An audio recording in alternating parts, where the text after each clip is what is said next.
No, I think it's fair to say you'd never forget meeting this Hollywood legend, would you? That's right, of course, the one and only Ben-Hur himself. Although to my generation, I've got to be honest, I first discovered Charlton Heston, all thanks to the television reruns on a Saturday morning of the brilliant Planet of the Apes film. We were all fascinated by that at school, you know. How did Roddy McDowall manage to get his mouth to move with all that prosthetic? It's hard to imagine now, asking kids today, just how fascinated we were with Planet of the Apes. This was one of the many conversations that I had with the Hollywood legend that was, of course, Charlton Heston. Now, I've got to tell you, I actually met Charlton Heston quite by accident, and the whole thing was set up because I bumped into him outside the Queen's Theatre in London, where he was appearing alongside, I think, his wife in the Caine Mutiny Court Martial. He was just standing there. Can you imagine? Just literally. And I said, "You're Charlton Heston?" And he said, "I am." And we ended up getting chatting, and he invited me into the dressing room. Now, you've got to remember, in those days, to set up an interview was very difficult, you know, because I'm not talking the Middle Ages, of course, but it was a different time, and you had to go through agents, and, you know, you didn't have dictaphones and such unless you had a lot of money. So the other side of the coin was there were bigger pictures there, you know. Basically, you had to try and set things up well in advance. But he agreed to an interview, and I was working for a magazine at the time, and so I went back a couple of days later, book in hand, and we sat down and we talked for over 2.5 hours.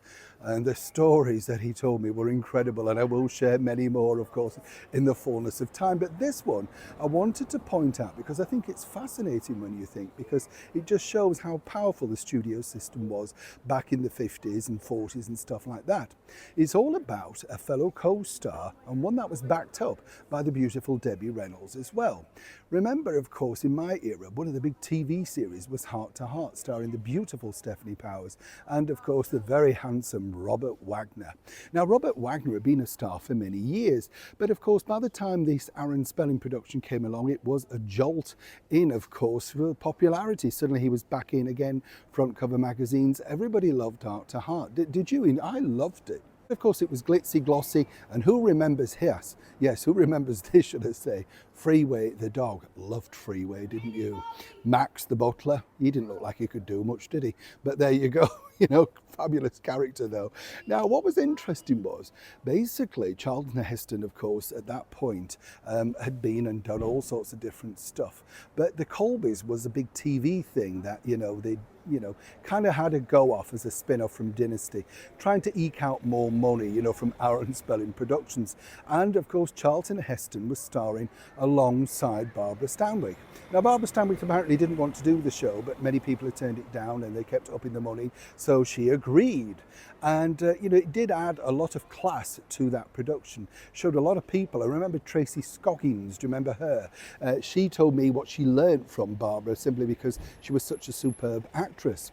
But Charlton Heston confirmed this particular story because way back in the early 1950s, Robert Wagner was indeed having a full-on affair with Barbara Stanwyck.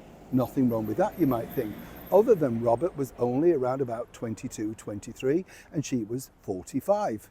And this was all kept under wraps, very much under wraps, by the studio system. They could not let this out. They were both starring in a movie based on the infamous story of the Titanic. This is pre, of course, the Kenneth More 1958 version. And here's where it gets even more interesting, because the very rambunctious Aaron Spelling apparently decided to offer a place in the cast of the Colbys to one Robert Wagner. That's right. Now, apparently he claimed, according to Charlton Heston, that he had no idea about this particular scandal way back in the 50s. And Robert himself confirmed later that, in fact, the studio was so concerned about him, they started to plant stories that he was going to marry a budding blonde named Terry Moore to try and throw it off. This created even more of a friction between him and Barbara because, as I say, she was a much older woman and Terry Moore was a beautiful young blonde starlet. So you can see how Hollywood worked again, trying to send the older star potty. Now, apparently at the 11th hour, even though everybody on set was quite excited about the arrival and possibility of Robert Wagner joining the Colbys, even for a short period, it stopped.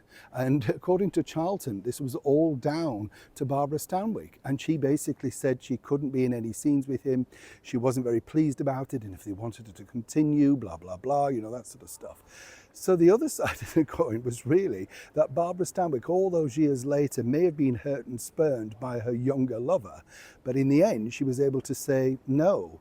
And sadly, according to Charlton, that's why Robert Wagner was never really offered a full role in that production. But Charlton Heston pointed out that he felt he would have been a good addition to the show.